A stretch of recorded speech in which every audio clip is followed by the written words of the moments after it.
கோமியம் குடித்தால் காய்ச்சல் குணமாகும் என்ற சென்னை ஐஐடி இயக்குனர் காமகோடியின் சர்ச்சை பேச்சுக்கு கண்டனங்கள் வலுத்து வருகின்றன.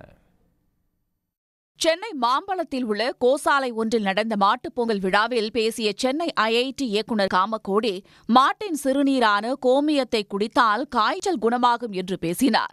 மேலும் வயிறு சார்ந்த உடல் உபாதைகளுக்கும் கோமியம் சிறந்த மருந்து என்று அவர் கூறிய கருத்து சர்ச்சையாகி சமூக வலைதளங்களில் வேகமாக பரவி வருகிறது.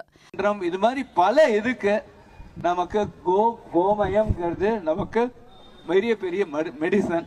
இந்த மெடிசினல் வேல்யூ நம்ம எடுத்துக்கணும். அறிவியல் ரீதியாக இயங்கும் ஒரு கல்வி நிறுவனத்தில் இயக்குநராக இருக்கும் காமகோடியும் ஆளுநர் போல் மாறிவிட்டதாக அமைச்சர் பொன்முடி விமர்சித்துள்ளார். முதல்ல அவர் குடிக்கட்டும், அவர் இப்போ அதான் குடிச்சின்னு இருக்கார் போலகுது. இதெல்லாம் யாருன்னா ஒரு அறிவியல் ரீதியாக ஒரு ஐஐடி போன்ற ஒரு மிகச்சிறந்த அகில இந்திய அளவிலே நடத்தக்கூடிய ஒரு கல்லூரியினுடைய ஒரு இயக்குனர் இவ்வாறு பேசுவது என்பது உண்மையிலேயே வருந்தத்தக்கது.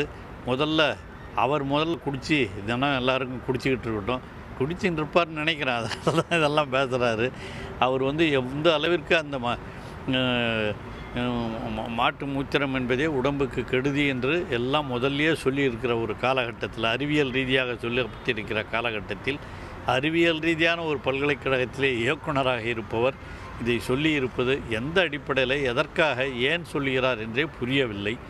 ஆக மக்கள் இதிலெல்லாம் பார்த்து கொண்டு தான் இருக்கிறார்கள். அவரும் ஆளுநரை போல மாறிவிட்டார் போல் தெரிகிறது. அந்த அடிப்படையில் தான் இதுவும் நடைபெற்று கொண்டிருக்கிறது. மாட்டின் கோமியத்தில் மனிதர்களுக்கு தீங்கு விளைவிக்கக்கூடிய 14 வகையான பாக்டீரியாக்கள் இருப்பதாக தெரிவித்துள்ள இந்திய கால்நடை ஆராய்ச்சி நிறுவனம், மனிதர்கள் குடிப்பதற்கு கோமியம் பாதுகாப்பானது அல்ல என்று விளக்கம் அளித்துள்ளது. மனிதர்கள் கோமியம் குடித்தால் அதில் இருக்கும் பாக்டீரியாக்கள் மூலம் வயிறு சம்பந்தமான பிரச்சினைகள் ஏற்படும் என்று எச்சரிக்கை விடுத்துள்ளது. சங் பரிவார் அமைப்புகள் பசுவை புனிதமாக மாற்றி அதன் கோமியத்தை குடித்தால் நோய்கள் குணமாகும் என்று அறிவியலுக்கு புறம்பான கருத்துக்களையும் மூட நம்பிக்கையையும் மக்கள் மத்தியில் திணிப்பதாக சமூக சமத்துவத்திற்கான டாக்டர்கள் சங்கத்தின் பொதுச் செயலாளர் ரவீந்திரநாத் குற்றம் சாட்டியுள்ளார். பாரதிய ஜனதா கட்சி ஒன்றிய அரசில் ஆட்சி பொறுப்பு வந்தவுடன் அவர்கள் மருத்துவத்துறையில் போலி விஞ்ஞானத்தை பூத்துகிறார்கள், அறிவியலுக்கு எதிரான கருத்துக்களை மக்கள் மத்தியில் திணிக்கிறார்கள், மூட நம்பிக்கைகளை பூத்துகிறார்கள்.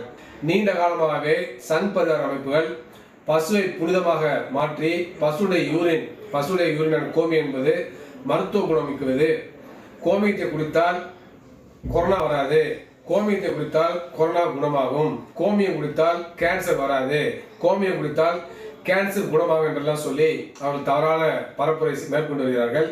எனவே அப்படிப்பட்ட ஒரு சூழலில் ஆன்மீக கருத்துக்களை அறிவியலை திணிக்கின்ற பொழுது, மூட நம்பிக்கைகளை அறிவியல் மருத்துவர்கள் திணிக்கின்ற பொழுது, இன்றைக்கு கால்நடை மருத்துவ ஆராய்ச்சி மையம் இப்படிப்பட்ட ஒரு ஆராய்ச்சி முடிவை வெளியிட்டிருப்பது வரவேற்கத்தக்கதாகும். நாட்டின் மிகப்பெரிய கல்வி நிறுவனத்தின் இயக்குநராக இருக்கும் காமகோடியின் அறிவியலுக்கு புறமான இந்த பேச்சுக்கு கடும் கண்டனங்கள் எழுந்து வருகின்றன. உடனுக்குடன் செய்திகளை தெரிந்து கொள்ள சன் நியூஸ் பெல் ஐகானை கிளிக் பண்ணுங்க.